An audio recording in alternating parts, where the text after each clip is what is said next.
Muito bem. Boa noite a todos.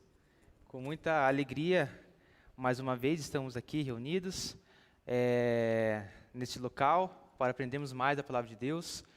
E para aqueles que não me conhecem, eu sou Rodolfo, seminarista aqui da IPI de Jacutinga. Dar as boas-vindas também para o pessoal que está nos acompanhando nas redes sociais. E para mim sempre é uma grande alegria estar tendo essa oportunidade de pregar a palavra e anunciar o Evangelho do nosso Senhor e Salvador Jesus Cristo. Sempre quando eu faço a liturgia, eu gosto de dizer por que nós estamos aqui. Eu gosto de falar um pouco sobre a base da nossa fé, a base da fé cristã.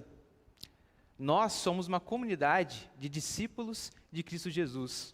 Nós acreditamos num Deus Todo-Poderoso que criou os céus e a terra e tudo que existe neste universo.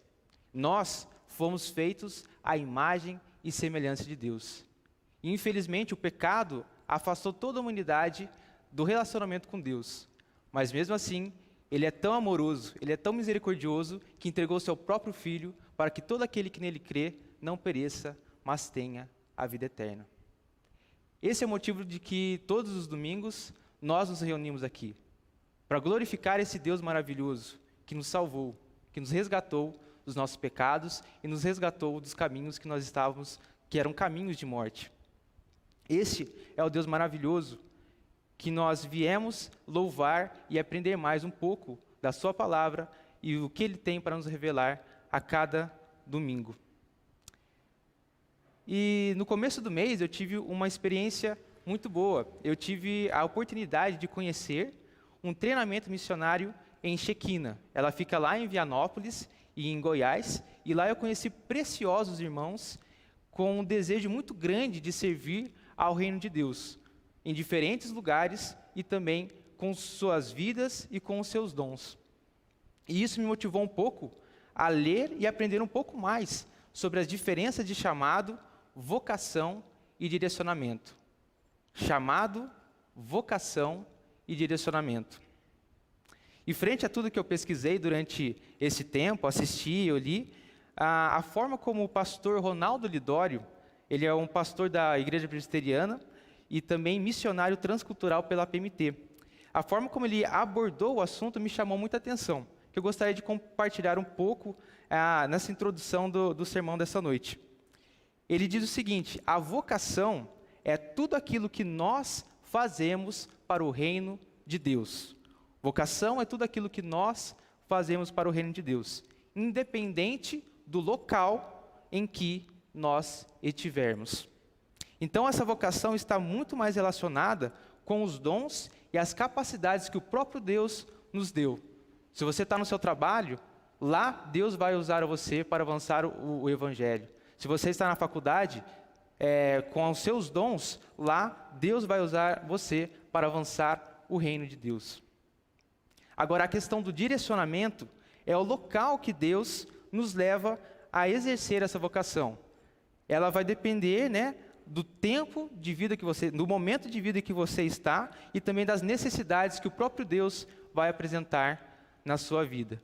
Então, vocação é o seu dom, é aquilo que você sempre vai fazer, independente do local, e direcionamento é onde que Deus vai mostrar que você vai exercer os seus dons.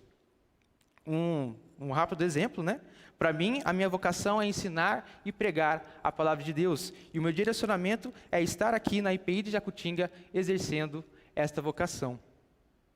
Você pode ter a vocação de evangelismo, de discipulado, e estar no momento do seu ambiente de trabalho, discipulando e evangelizando as pessoas ao seu redor. Você pode ter o dom de contribuição, e Deus pode estar direcionando a sua vida para sustentar missionários do Oriente Médio. Vocação e direcionamento são pessoais e intransferíveis. Você só vai saber qual a sua vocação e o seu direcionamento à medida que você caminha com Deus, à medida que você tem um relacionamento com o nosso Deus. Agora, nessa série de mensagens, nós estamos falando sobre uma preparação do dia mais importante do calendário cristão, que é a Páscoa, que nós lembramos a morte e a ressurreição do nosso Senhor e Salvador Jesus Cristo. E o pastor Antônio tem pregado no Evangelho de João sobre os ensinamentos da última ceia que nosso Senhor Jesus deixou. Mas hoje eu escolhi a carta de Colossenses para nós meditarmos um pouco sobre a questão do chamado. O chamado que todo discípulo de Cristo Jesus tem a partir que ele aceita Jesus como Senhor e Salvador. Então, meus queridos, vamos abrir as nossas Bíblias em Colossenses. Vamos ler do capítulo 2, verso 20, e vamos avançar no capítulo 3 até o verso 17. Colossenses 2, verso 20, até o capítulo 3, verso 17. Eu separei os slides aí para vocês acompanharem, que ela está na mesma versão que da minha Bíblia, da nova versão transformadora, mas se você está com uma versão diferente, vamos juntos ler a palavra de Deus e ver o que Deus tem para nos dizer nesta noite. Colossenses 2, 20 diz assim: vocês morreram com Cristo, e Ele os libertou dos princípios espirituais deste mundo. Então, por que continuar a seguir as regras deste mundo, que dizem, não mexa, não prove, não toque? Essas regras não passam de ensinamentos humanos sobre coisas que se deterioram com o uso. Podem até parecer sábias, pois exigem devoção, abnegação e rigorosa disciplina física, mas em nada contribuem para vencer os desejos da natureza pecaminosa. Uma vez que vocês ressuscitaram para uma nova vida com Cristo, mantenham os olhos fixos nas realidades do alto, onde Cristo está sentado no lugar de honra, à direita de Deus. Pensem nas coisas do alto e não nas coisas da terra, pois vocês morreram para essa vida, e agora sua verdadeira vida está escondida com Cristo em Deus. E quando Cristo, que é a sua vida, for revelado ao mundo inteiro, vocês participarão de sua glória. Portanto, façam morrer as coisas pecaminosas e terrenas do que estão dentro de vocês. Fiquem longe da imoralidade sexual, da impureza, da paixão sensual, dos desejos maus e da ganância, que é idolatria. É por causa desses pecados que vem a ira de Deus. Vocês costumavam praticá-los quando sua vida ainda fazia parte deste mundo. Mas agora é o momento de se livrarem da ira, da raiva, da maldade, da maledicência e da linguagem obscena. Não mintam um para os outros, pois vocês se despiram da sua antiga natureza e de todas as suas práticas perversas. Revistam-se da nova natureza e sejam renovados à medida que aprendem a conhecer seu Criador e se tornar semelhantes a Ele. Nessa nova vida, não importa se você é judeu ou gentio, se é circuncidado ou incircuncidado, se é inculto ou incivilizado, se é escravo ou livre.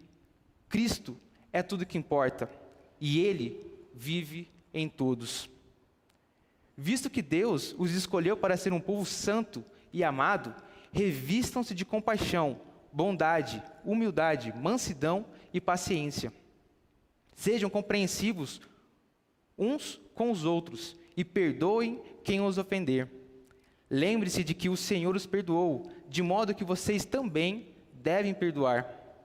Acima de tudo, revistam-se de amor que une todos nós em perfeita harmonia. Permitam que a paz de Cristo governe o seu coração, pois, como membros do mesmo corpo, vocês são chamados a viver em paz e sejam sempre agradecidos. Que a mensagem a respeito de Cristo, em toda a sua riqueza, preencha a vida de vocês. Ensinem e consolem uns aos outros com toda a sabedoria.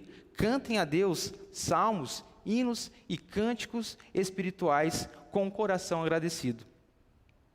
E tudo que fizerem ou disserem, façam em nome do Senhor Jesus, dando graças a Deus, o Pai, por meio dele.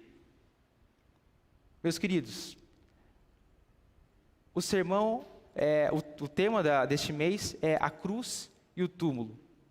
A morte que temos que morrer e a vida que temos que viver. E como eu sempre gosto de fazer, eu sempre gosto de falar um pouco do contexto do trecho do que nós acabamos de ler, nas Sagradas Escrituras para entendermos um pouco mais, né, o seu contexto e extrair aquilo que Deus tem para nos dizer. E eu separei em slides, né, o primeiro tópico que eu escrevi foi escritor. Quem escreveu a carta à igreja lá em Colossos, né, a carta aos Colossenses, foi o apóstolo Paulo, enquanto ele estava na prisão em Roma. E ele escreveu por volta do ano 60 a 62 depois de Cristo. Neste contexto, né, a cidade era próspera, a maior parte da população era de gentios e havia uma colônia de judeus. A igreja da cidade estava sendo influenciada pelo legalismo judeu e também o misticismo pagão. Então, vou explicar um pouquinho mais sobre essas questões. Os gentios são todo aquele povo que não pertence e não conhece a história de Israel. Quem não é israelita é gentio. Porque eles não conhecem e não praticam as leis que Deus deu no Antigo Testamento. O legalismo já é a parte em que os judeus observam a lei e acham que, pela observância da sua lei, eles vão, e pelas suas boas obras, eles vão conseguir a sua própria salvação e a sua própria redenção através da própria capacidade de observância da lei. Então, essa questão da religiosidade dos judeus aqui naquela época. Eles acreditavam na sua própria capacidade na observância da lei. E o misticismo pagão, né, era que as tradições religiosas e também a cultura da época que acreditavam em vários deuses. Então, naquela época, no período romano, eles eram politeístas, eles acreditavam em várias divindades, e para que eles pudessem alcançar, no ponto de vista deles, algum proveito, eles iam em busca do Deus que eles queriam para alcançar a vontade deles. Então, toda hora eles estavam orando e pedindo coisas para vários deuses para satisfazer os seus próprios desejos. E essa era o contexto da época. O misticismo pagão e a religiosidade judaica. Muito bem. E então o apóstolo Paulo, para escrever para esses irmãos, ele quer, o conteúdo dessa carta é falar de forma clara o Evangelho, ressaltando o senhorio de Jesus e a vida que temos que ter a partir de que nós cremos em Jesus. Então o apóstolo Paulo quer mostrar o Evangelho e como que nossas vidas são transformadas a partir da salvação de Cristo Jesus. E diante deste contexto e da leitura que nós fizemos, eu gostaria de destacar o chamado comum que todo discípulo de Jesus tem. Todo discípulo de Jesus tem o mesmo chamado. A vocação e o direcionamento são diferentes, mas o chamado é comum para todo o discípulo de Jesus. E eu separei alguns aqui de acordo com o texto que nós lemos.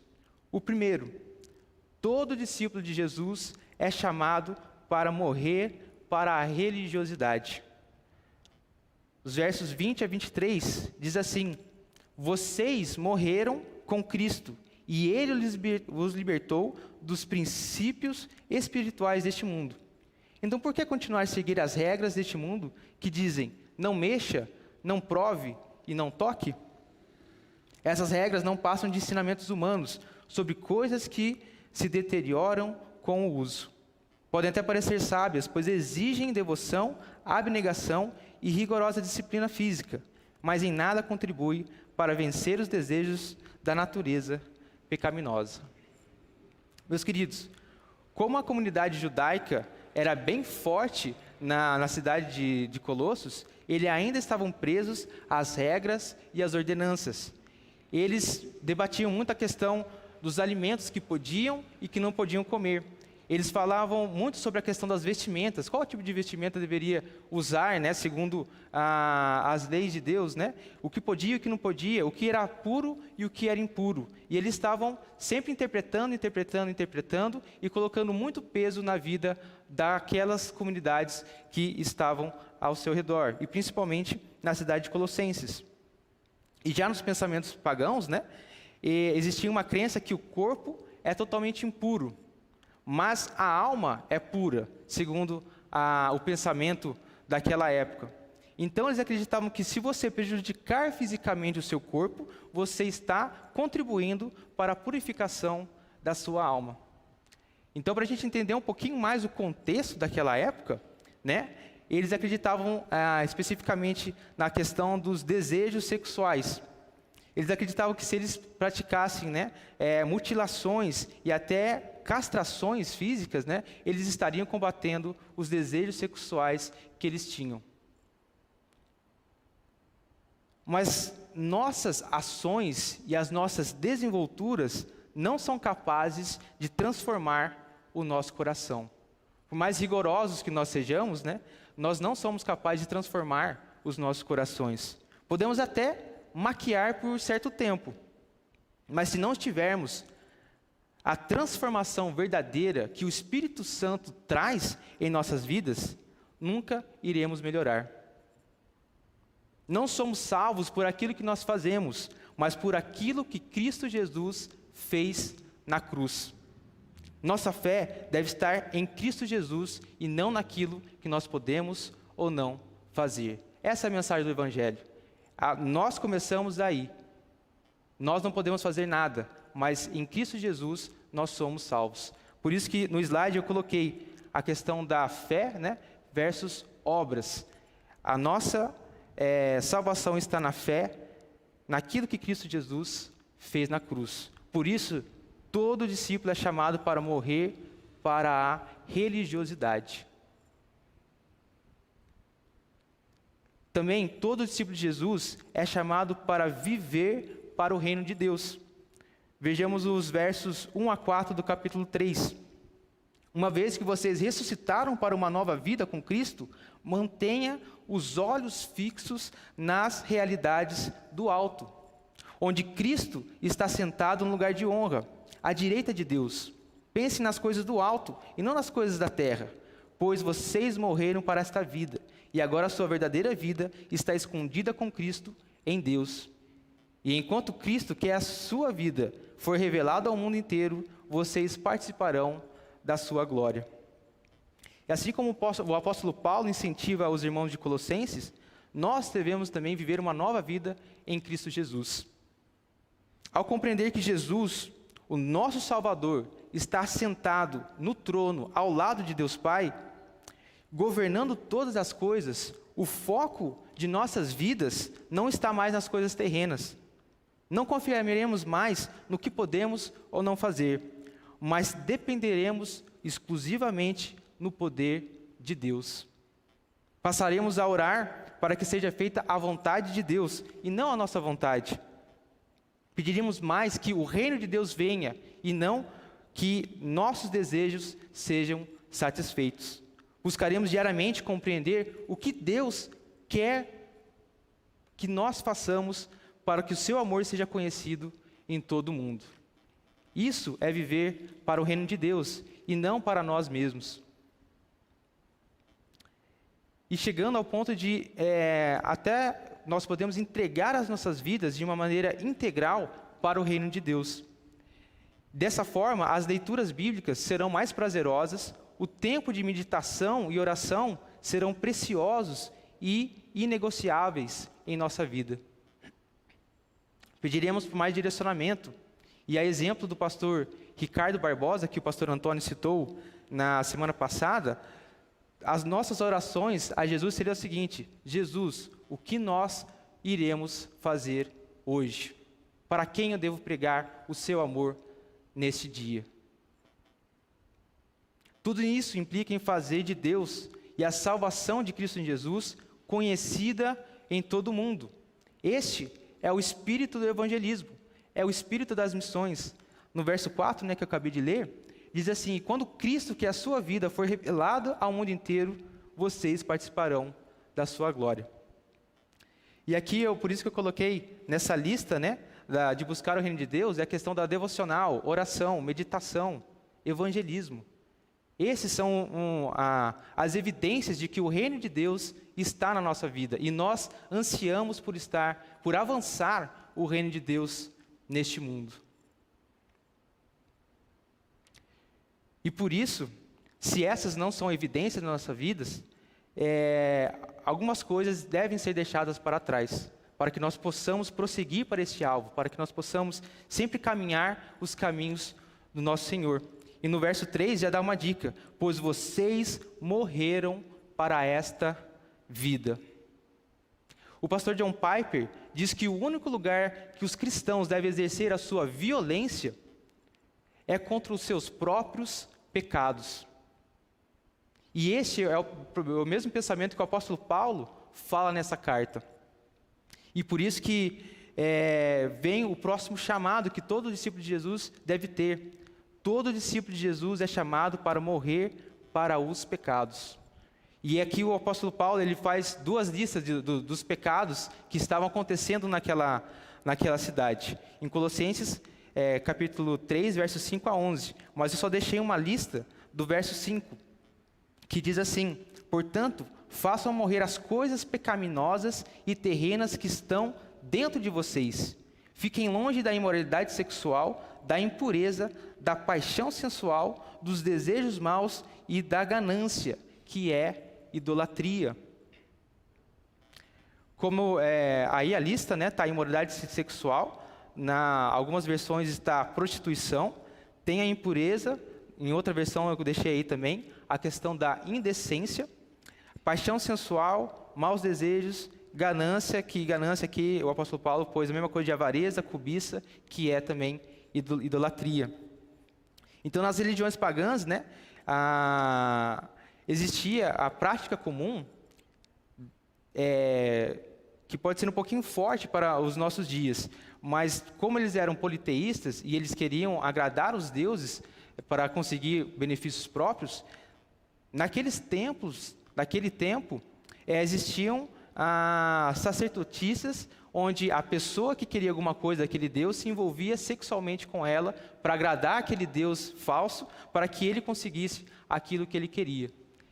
E isso, se a gente ler as outras cartas daqui que o apóstolo Paulo fala, pode ver que sempre o apóstolo Paulo bate na tecla de que os cristãos não devem continuar com esse tipo de prática. Os cristãos não podem se envolver mais com os cultos pagãos daquela época, porque a prostituição estava totalmente ligado com a religião daqueles povos que não acreditavam em Deus.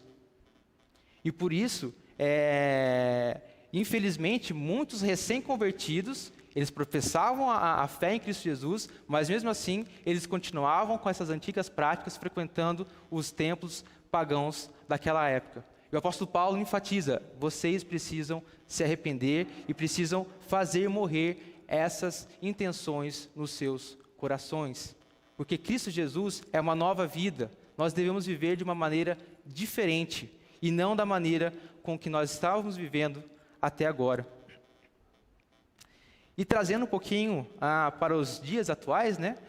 O Brasil é conhecido mundialmente pelas festas do carnaval. O Brasil é conhecido, né, pelas festas, por baladas.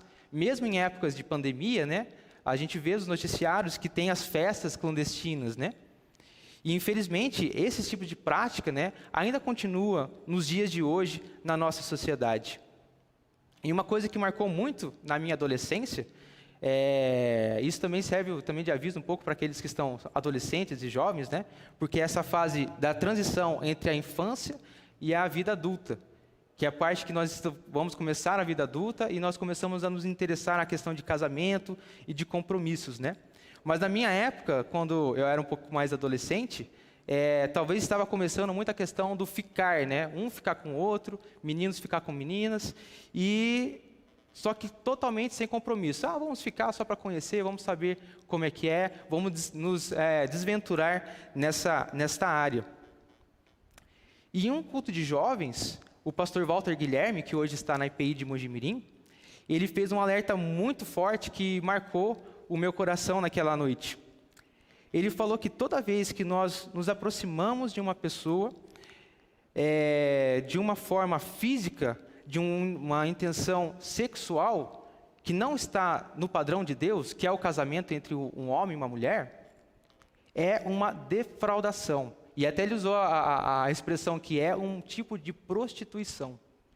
E aquilo, né, naquela época, os adolescentes, né, que queriam sempre descobrir novas coisas, aquilo mexeu muito no meu coração e eu comecei a levar essa área um pouquinho mais a sério. Então, esse é o tipo de coisa que nós temos que ter cuidado. E a questão da impureza, muitas vezes, a questão da impureza e da indecência é revelado pelo nosso modo de falar e também pelo nosso modo de agir. E muitas vezes também a nossa indecência é mostrada através do tipo de roupa que nós usamos. E o pastor Paul Washer, ele fala assim que a vestimenta do cristão, do discípulo de Cristo Jesus, deve ser uma moldura para o seu rosto. Se a sua vestimenta está moldando o seu corpo, ele é imoral e Deus não se agrada. E Deus não gosta. Meus queridos, eu sei que esses são temas um pouco delicados, né? E não dá para explorar todos eles aqui. E como eu tenho pregado até agora, eu também não quero ditar as regras como deve ser um namoro, e eu também não quero ditar regras como nós devemos nos vestir. Mas eu quero alertar, à luz das Sagradas Escrituras, que todo cristão deve ter decência, maturidade e responsabilidade na vida que ele tem, a partir que ele conheceu a Cristo Jesus. E esta é a primeira lista que o apóstolo Paulo fala sobre os pecados.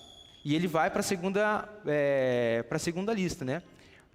Eu só esqueci de um ponto, que ele fala também que a ganância, o amor do dinheiro também é uma forma de idolatria. E só para explicar, é quando nós nos preocupamos tanto com o dinheiro, trabalhar, juntar dinheiro, que nós só falamos e nos preocupamos com isso. E pode ser que esse tenha sido um tipo de idolatria em nossas vidas. E o apóstolo Paulo está alertando assim, tomem cuidado, que esse tipo de coisa também Deus não se agrada. E agora partindo para a segunda lista, né, dos versos 8 a 9, diz assim, a lista, né, ele fala, mas agora é o momento de se livrarem da ira, da raiva, da maldade, da maledicência e da linguagem obscena. Não mintam uns para os outros, pois vocês se despiram da sua antiga natureza e de todas as suas práticas perversas. Eu trouxe também algumas outras versões, né? A ira, a raiva, que indignação, maldade, maledicência, que são sentimentos de ódio, linguagem obscena e mentira. Na primeira lista que o apóstolo Paulo traz, ele diz a respeito de ações um pouco mais escandalosas, que são visíveis a todas as pessoas, que são coisas ruins. Mas essa segunda lista também tem o mesmo poder destrutivo. Muitas vezes nós ficamos irados e raivosos pelas coisas não saírem do jeito que nós planejamos. E acabamos descontando em algo ou em alguém. Muitas vezes somos maldosos e prejudicamos as outras pessoas. Fofocamos, falamos palavrão e contamos mentiras para sairmos bem nas diversas situações da vida. Essas questões também são prejudiciais a uma vida de acordo com o chamado de Deus para as nossas vidas. Podemos até cair no erro de pensar que essas coisas fazem parte da nossa personalidade e de que não vamos mudar. Eu sou assim mesmo, eu sou estourado, se falou para mim, se bateu aqui, eu bato ali, né? Isso pode cair no erro que faz parte da nossa personalidade. Mas o Evangelho nos confronta diariamente. Nós temos que transformar todas as áreas da nossa vida. Por isso, no verso 10 diz assim: revistam-se da nova natureza e sejam renovados à medida que aprendem a conhecer seu Criador e a se tornarem semelhantes a Ele. Então, todo discípulo de Jesus tem o desejo de ser igual ao seu Mestre, ao seu Salvador, ao seu Rei. Se nós falamos que nós professamos a fé em Cristo Jesus e nós não caminhamos para sermos iguais a Ele, alguma coisa está errada. Nós não entendemos o chamado de Deus para as nossas vidas. E nós estamos continuando a praticar as mesmas coisas do passado. Mais uma vez, nós não somos salvos pelas boas práticas. Nós somos salvos pelo aquilo que Cristo Jesus fez. mas as nossas obras são evidências da salvação de Cristo em nossas vidas. E no verso 11, nessa nossa vida, não importa se você é judeu ou gentio, se é circuncidado ou incircuncidado, se é inculto ou incivilizado, se é escravo ou livre, Cristo é tudo que importa e Ele vive em todos. Então, meus queridos, se até agora você tem cometido esse tipo de pecados, a única coisa que nós podemos fazer é pedir perdão e caminharmos para sermos iguais a Cristo Jesus. O seu amor é abundante. A partir deste momento, se arrependa dos seus pecados e comece a viver para a honra e glória do nosso Senhor e Salvador. Por isso, vem o outro chamado que eu queria trazer para vocês. Todo discípulo é chamado para viver em santidade. Continuando no verso 12, visto que Deus os escolheu para ser um povo santo e amado, revistam-se de compaixão, bondade, humildade, mansidão e paciência. Na versão Almeida, revista e atualizada, diz eleitos de Deus. E a questão de santidade é justamente isso, é uma coisa separada, não é uma coisa comum. Se você é santo, você é diferente do comum.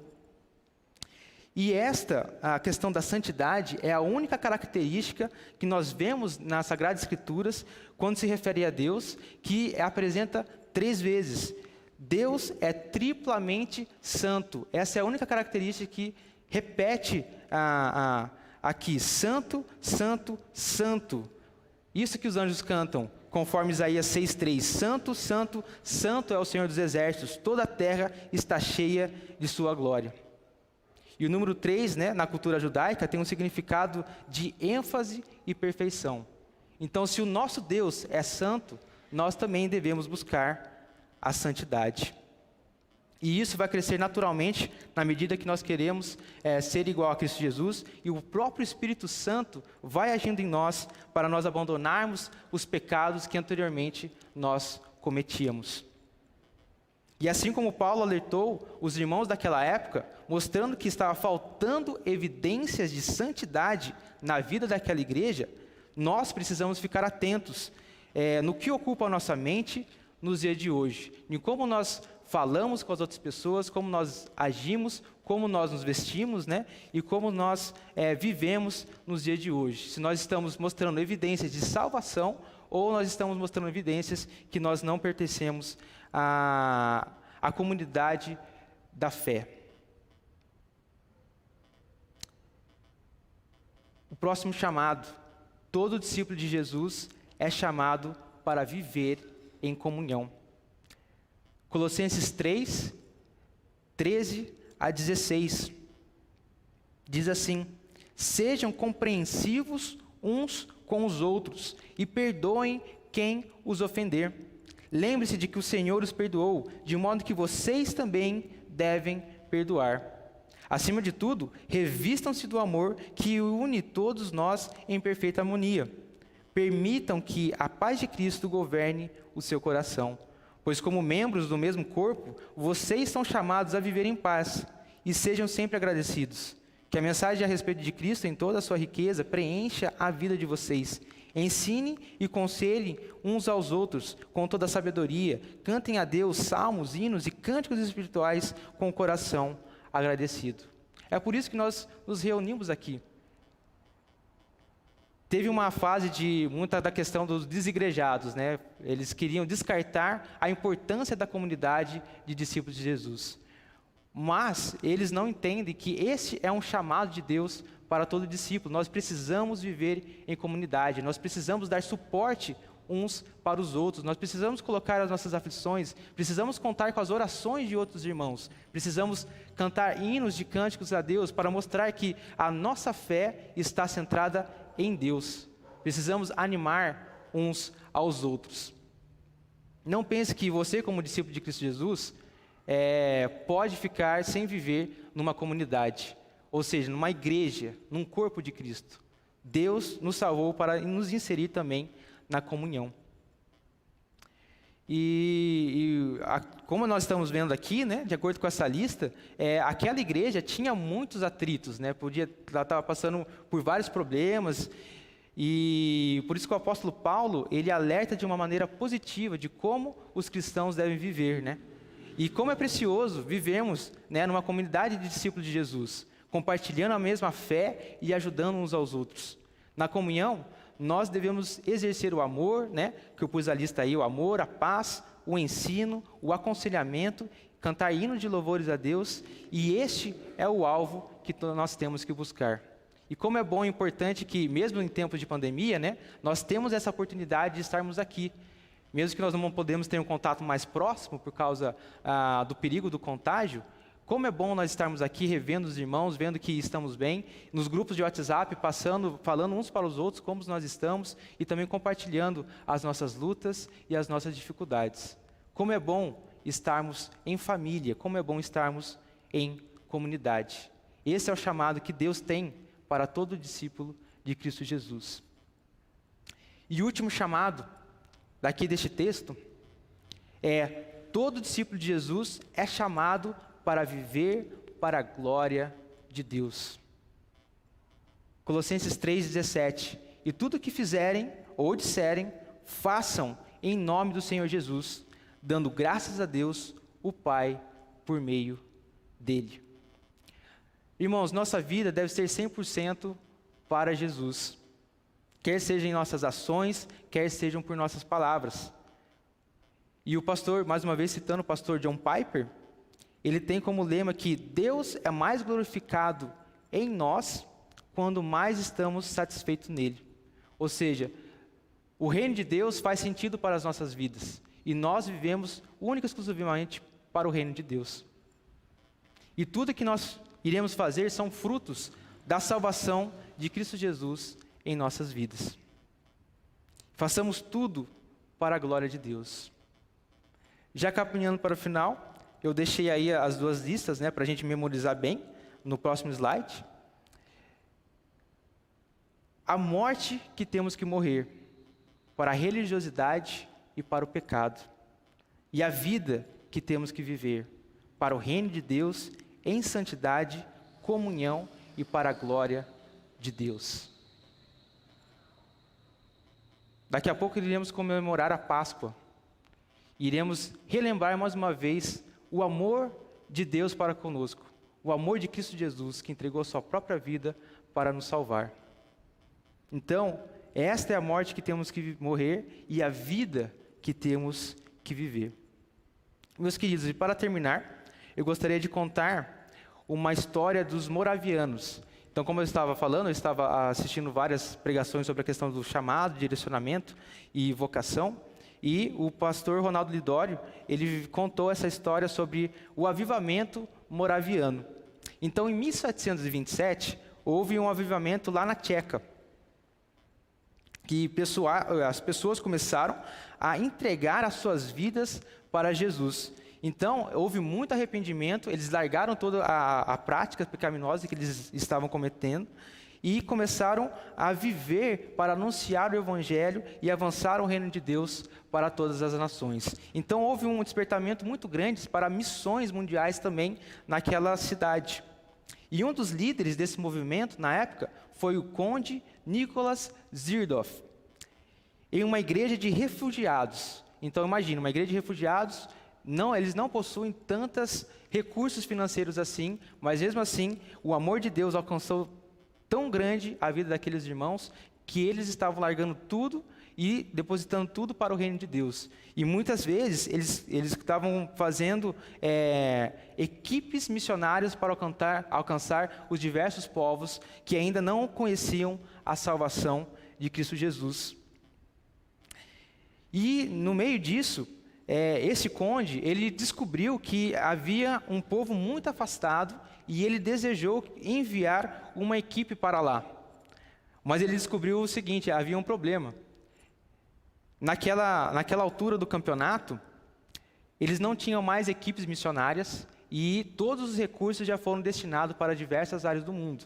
Mas ele descobriu ainda uma nação não alcançada. Ele começou a orar para que Deus mostrasse como que eles poderiam enviar alguém para anunciar o evangelho para aquela nação. E aquela nação era lá aquele povo, né? Era os esquimós no Alasca. E ele orando, esse conde, ele lembrou de um oleiro, de um velho senhor que a sua profissão era criar vasos de cerâmica. E ele começou a orar sobre ele, e ele foi até ele para falar e desafiá-lo para esta missão. E chegando para esse oleiro, né, ele falou para ele: nós temos um povo que ainda não foi alcançado. Só que eu quero desafiar a você a ir até aquele povo, a anunciar a salvação de Cristo Jesus. Mas antes de você responder, eu quero lhe alertar no seguinte: primeiro, nós estamos sem dinheiro. Segundo, nós não temos mais nenhuma equipe para você, então você vai ter que ir sozinho. E terceiro, a gente não sabe muito bem onde é. Se você for, você nunca mais vai voltar. Pense, ore e depois me responda. Aí, na história, fala que o oleiro, ele parou e falou assim: eu preciso de 2 minutos para orar. E ali mesmo, ele parou, ele orou, passou o tempo, ele levantou a cabeça e ele falou assim para o conde: se o senhor me der um par de sapatos velhos, eu vou. E fala que em diversas histórias não sabia, mas pelo pedido dele, ele não tinha, provavelmente ele estava descalço naquele momento. Então ele realmente não tinha condição nenhuma nem de ter um par de sapatos. Mas essa foi a única exigência: me dê um par de sapatos velhos que eu vou evangelizar este povo. E o conde ficou alegre e falou assim: não, eu providencio para você. Ele pegou, deu um par de sapatos. Eu também acho que possivelmente o conde tirou os próprios sapatos e deu para esse oleiro. E ele falou assim: amanhã de manhã estarei na sua casa para fazermos os últimos acertos para você ir para essa missão. Passou o dia, chegou no dia seguinte, logo cedo, né? O conde foi para visitar o oleiro. Ele bateu na casa e ninguém respondia. E ele começou a ficar inquieto: será que ele desistiu? Começou a bater na porta, ninguém respondia, e a vizinha saiu correndo: conde, conde! E ele falou assim: o que foi? O que aconteceu? Onde está o oleiro? Ele falou assim: ele já foi. E o conde falou assim: como assim ele já foi? Ele me entregou as chaves, ele me entregou todos os pertences que ele tinha na sua profissão e na sua casa, e ele diz o seguinte: eu tenho um chamado de Deus que é muito importante para deixar para ele depois. Eu vou agora e avise o conde que eu já fui, que eu já parti. Meus queridos, não se sabe o nome desse oleiro. Depois disso, ninguém mais teve notícias desse irmão. A única coisa que sabemos, hoje em dia, que mais de 50% dos esquimós professam a sua fé em Cristo Jesus. Isso porque lá em 1727, um oleiro que não tinha nada, foi e partiu para a missão. Ele entendeu a vida que ele tinha que morrer, a morte que ele tinha que morrer e a vida que ele tinha que viver.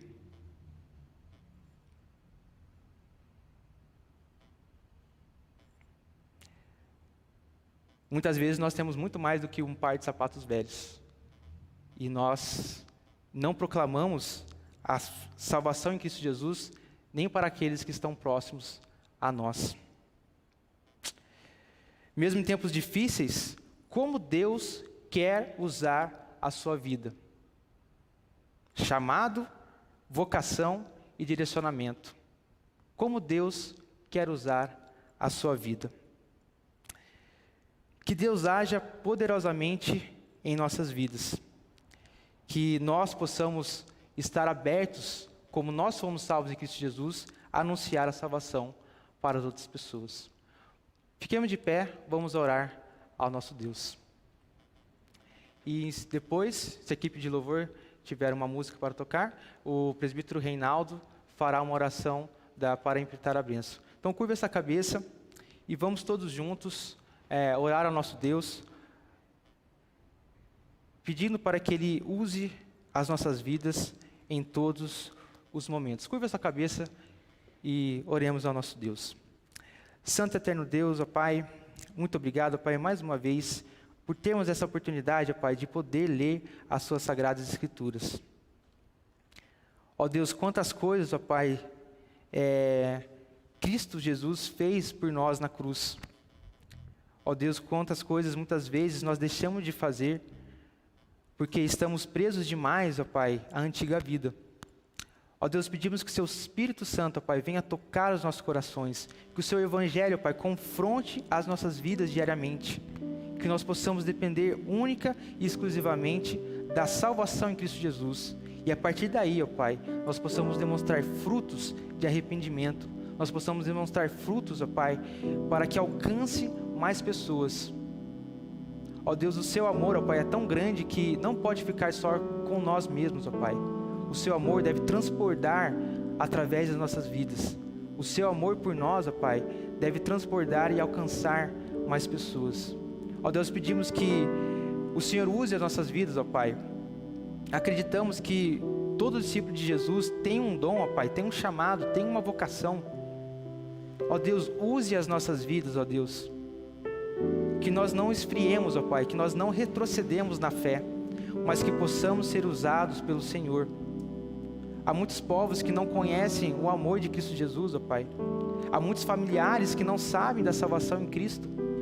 Há muitos amigos, ó Pai, que nós temos, que ainda não entendem, ó Pai, o Seu amor. Por isso, ó Pai, humildemente pedimos que o Senhor use as nossas vidas, ó Pai. Use as nossas vidas para alcançar essas pessoas, ó Deus. O tempo que nós passamos são tempos difíceis, são tempos tristes. Muitas vezes perdemos pessoas, ó Pai. Mas use as nossas vidas, ó Pai, para que elas possam conhecer a Ti. Ó Deus, nos abençoe, nos capacite, esteja conosco, ó Pai. Conforte o coração de todos que estão aqui, conforte o coração de todos aqueles que estão assistindo essa pregação. O Senhor é soberano, o Senhor é poderoso e o Senhor está no controle de todas as coisas. Muito obrigado por tudo, ó Pai. Muito obrigado pela salvação em Cristo Jesus. Ó Deus, e é o nome dEle que nós oramos e agradecemos. Amém e amém.